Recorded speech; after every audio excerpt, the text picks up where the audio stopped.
AP deputy CM Pawan Kalyan ప్రాతినిధ్యం వహిస్తున్న పిఠాపురం నియోజకవర్గంలో సాంఘిక బహిష్కరణ కలకలం రేపింది.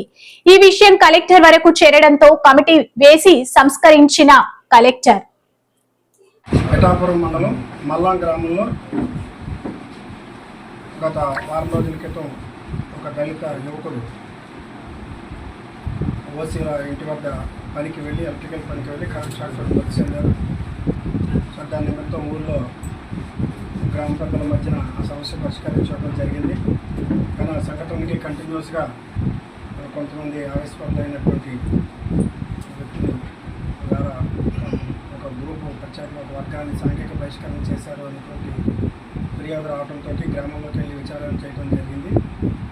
పిఠాపురం సర్కిల్ ఇన్స్పెక్టర్ గారు, ఎస్ఐ గారు, తహసీల్దార్, ఏహెచ్డబ్ల్యూ ఉన్నటువంటి కమిటీ ఆర్టీఓ కలెక్టర్ గారు ఆదేశాల మేరకు ఇరు వర్గాల ప్రతినిధులతో కంటిన్యూస్గా ఉదయం నుండి చర్చలు జరపడం జరిగింది.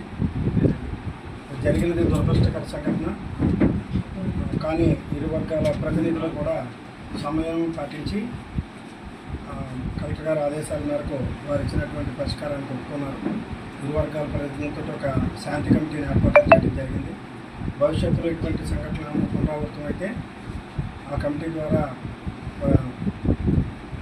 చర్చల ద్వారా శాంతియుతంగా పరిష్కరించుకోవడానికి ఫస్ట్ తీర్మానం, రెండోది సోషల్ మీడియా ద్వారా ఈ రెండు గ్రూపులకు చెందినటువంటి ఎవరు ఈ అంశాల మీద అభ్యంతరకరమైనటువంటి అసత్యమైనటువంటి ప్రచారం చేసినా వారి మీద చర్యలు తీసుకోవడానికి అధికారులు చర్యలు తీసుకోవడానికి రెండో పరమైన నిర్ణయం.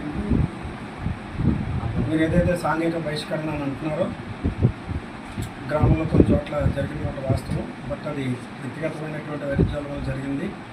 సో వాటిని ప్రతినిధులు రెండు వర్గాలు కూడా అంగీకరిస్తూ సాంఘిక బహిష్కరణ ఏదైనా ఉంటే వారిని ఇమ్మీడియట్గా ఈ క్షణం నుండి ఎత్తివేయడానికి వారందరూ ఒప్పుకున్నారు. ఆ మేరకి గ్రామంలో ఆటోలో మైక్ ద్వారా కూడా అధికారుల ద్వారా చెప్పించడం జరుగుతుంది. ప్రజెంట్ ఆటో ఊరంతా గ్రామంలో పర్యటిస్తున్నది. సో ఇరు వర్గాల ప్రతినిధులకి కూడా కలెక్టర్ గారి తరఫున నేను కృతజ్ఞతలు తెలియజేసుకుంటున్నాను.